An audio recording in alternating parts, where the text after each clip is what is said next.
Yesterday, we were still advancing our formula, and we have been for the last two sets of our financial literacy insights, focusing on the expenditure framework or expenditure plan. And in our first insight video, we talked about what you do with your 60%. And then yesterday, we also focused on what you do with your 20%, where we talked at length on the whole issue of saving, that it is important if you are really geared towards financial independency, and if you are really geared towards creating wealth, then the first step is to make sure that you save, or you must save. And by saving, already we are saying you have started to accumulate wealth. So saving is actually the first step of wealth accumulation, because you can be able to see. Today, we focus very briefly but candidly on the 10% of our social capital creation. We are human beings and we are social beings.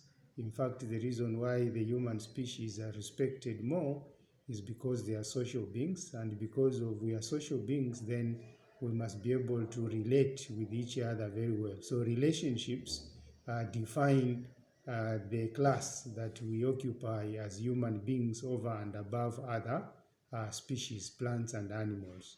So we are a better creation based on the fact that we can interact, based on the fact that we can build on relationships. So social capital is one of the critical investments that human beings must make. And therefore, to be able to have a strong social capital, or to develop a strong social capital, it is important that we also assign some resources that can be involved in activities that can build on our social capital. Social capital can build on three important aspects of human life. One of it is social capital that builds on bonding. We need a social capital that bonds us, like family relationships, like friendship relationships. We bond with people.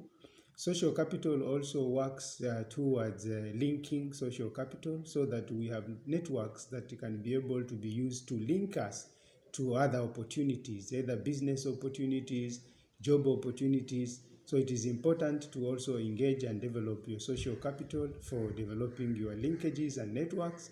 And finally, social capital is also important for us to invest so that we can be able to have bridges, because social capital can also serve as a bridge for you to cross from one point to the other. So in social capital, therefore, the 10% must be spent in supporting members of your family, for example, in supporting members of your extended family, in supporting your friends, in attending and financing social events, for example, participating in or contributing in medical bills, contributing in educational expenses for your neighbor's child, and of course participating in weddings and paying some money for weddings, and also participating in funerals. All these are investments in social capital aimed at building your bond, aimed at building your bridge, aimed at building your networks. And there's a cost to that. And that's why in our expenditure plan, we assign 10% of your income to go towards social capital engagement. Thank you very much.